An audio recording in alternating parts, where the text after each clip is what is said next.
L'œil du patriote du dimanche 13 mai 2018 à lire sur www.info-apareco.com. Alerte. Insécurité au sein des résistants congolais à la veille du voyage de Paul Kagame en France.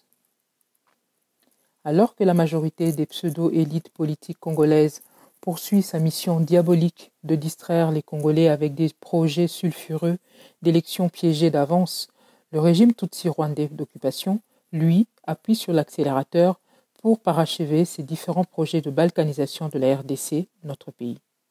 Ainsi, d'un côté, les Congolais naïfs et moutonniers sont suspendus à la barbe de Joseph Kabila, attendant de savoir quel sort il daignera bien réserver au processus électoral que certains veulent sournoisement présenter comme une panacée pour la résolution de la crise congolaise, tandis que de l'autre côté, son mentor Paul Kagame, fort de sa nouvelle casquette de président de l'Union africaine, multiplie tous azimuts des prouesses diplomatiques pour renforcer son rôle de proxy des lobbies occidentaux qui sont décidés à garder la mainmise sur la RDC. Sous-titre. La résistance dans l'œil du cyclone, des cas avérés d'empoisonnement, de morts suspectes et de menaces diverses. Dans son élan politique et diplomatique pour l'accomplissement de son plan méphistophélique contre la RDC, le Tutsi Power redoute une barrière infranchissable qui se dresse devant lui. Il s'agit de la résistance congolaise, de la diaspora et de l'intérieur du pays qui s'organise et se développe chaque jour comme un rempart contre le processus d'occupation et de balkanisation. C'est ainsi que les hégémonistes Tutsis ont décidé de recourir à leurs armes fatales, les menaces pour faire peur aux Congolais et l'empoisonnement. En effet, l'œil du patriote a noté une augmentation inquiétante des menaces proférées directement contre certains patriotes congolais qui combattent ouvertement et courageusement le processus d'occupation en cours en RDC. Depuis quelques mois, nous avons par exemple noté 2 cas avérés d'empoisonnement parmi des journalistes congolais, en dehors des nombreuses autres menaces et des campagnes de calomnie dont ils font habituellement l'objet. Nous citons les cas des journalistes Fabien Kouswanika de TV Tchangou en Belgique, dont l'empoisonnement a été confirmé et révélé en mars 2018, ainsi que celui du journaliste Dosta de Dosta TV à Kinshasa et dont le cas d'empoisonnement a été révélé en août 2017. Par ailleurs, depuis le début de cette année 2018 et en l'espace de quelques mois, nous avons observé plusieurs décès suspects parmi les membres de familles proches des activistes politiques congolais opposés à l'occupation. Nous pouvons ici relever les cas symptomatiques des compatriotes qui ont perdu leurs propres frères récemment en RDC, dont notamment Odombo du CCDP, résident en France, Gino Will, animateur de l'émission Éveil patriotique, résident lui aux États-Unis, etc. Et cette liste macabre ne s'arrête pas là, car au sein de l'Apareco, en l'espace de quelques semaines seulement, nous avons enregistré au moins 3 décès suspects des frères des cadres de l'Apareco. Concernant l'un des vice-présidents de l'Apareco dont le frère est mort en Afrique australe, l'autopsie a bien confirmé l'empoisonnement. Un membre du cabinet du président national revient d'Angola où il est allé enterrer son frère cadet mort dans des conditions tout aussi mystérieuses. Le frère d'un cadre urbain de l'Apareco Île-de-France est brusquement décédé en RDC il y a quelques jours. Et enfin, un couple de nos cadres urbains résidant à Strasbourg ont perdu leur jeune fille de 22 ans dans cette même ville en décembre 2017, dans des conditions non encore élucidées jusqu'à présent. Rappelons par ailleurs qu'en marge des menaces qui pèsent en permanence sur l'équipe de rédaction de l'œil du patriote, nous avons encore dû alerter l'opinion le 3 avril dernier contre l'arrivée en France d'un groupe de tueurs envoyés par le régime d'occupation pour tenter à nouveau d'assassiner le président national de l'Apareco, M. Honoré Ngwanda. Il est important de rappeler ici qu'il a lui aussi perdu l'un de ses frères à Kinshasa il y a quelques années des suites d'un empoisonnement. Sa famille a donc porté plainte en France suite à cette dernière menace. Le contexte politique actuel de la RDC, caractérisé par le réveil du peuple congolais, a rendu les ennemis de notre pays beaucoup plus fébriles. Nous estimons que tous ces faits ne sont pas forcément fortuits et appellent particulièrement tous les activistes congolais à la vigilance.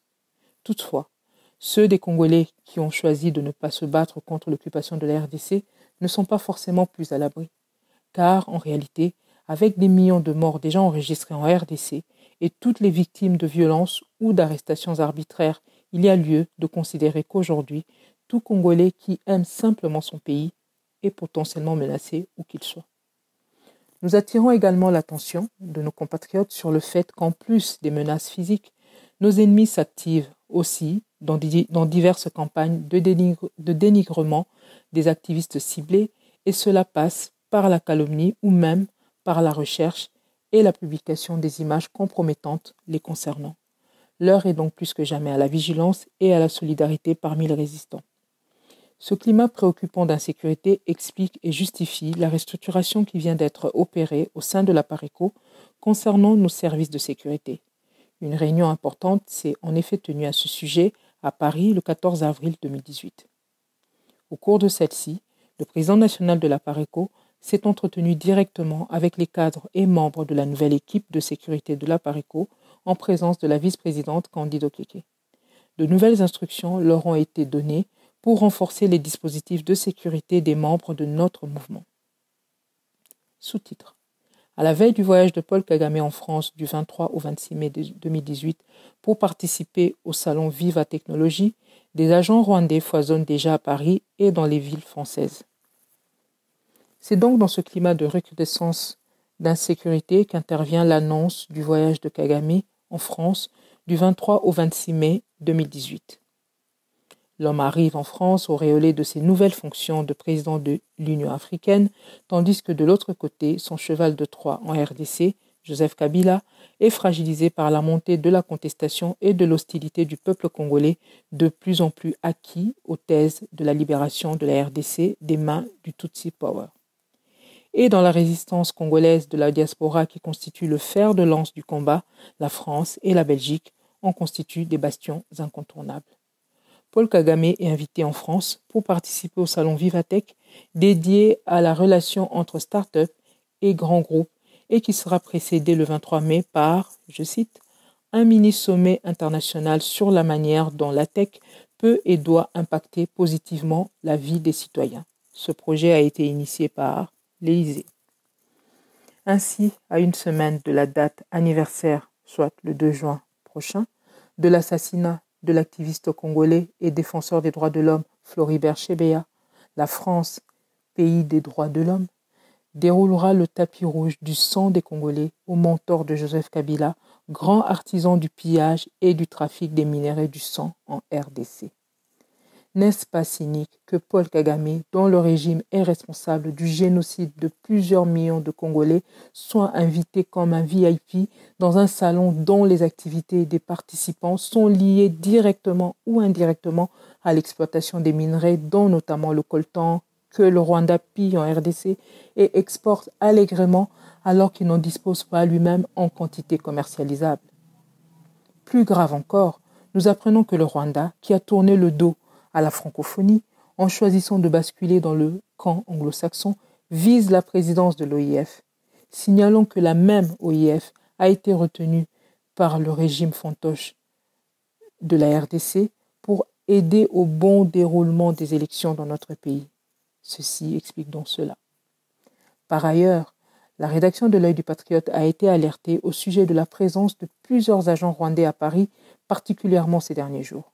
En effet, des groupes d'agents rwandais ont été aperçus dans des restaurants-bars congolais, notamment à Asnières, en banlieue parisienne, dans lesquels les restaurateurs, appâtés par leur capacité à dépenser sans compter l'argent de la RDC, en ont oublié que ces personnes en mission ont, entre autres objectifs, de s'en prendre à leurs propres compatriotes congolais qui se battent contre l'occupation de la RDC. De même, nous avons appris que dans la ville de Lyon, toujours en France, plusieurs compatriotes distraits ou naïfs continuent de faire leurs courses en produits exotiques dans une supérette tenue par ceux dont le pays combat la RDC depuis des décennies. La PARECO appelle les Congolais de la diaspora non seulement à une vigilance accrue, mais aussi à une mobilisation massive contre la présence annoncée de 7 Hitler africains en France. Ingeta. Paris, le 13 mai 2018. Candide Okeke, L'œil du patriote, à lire sur www.info-apareco.com.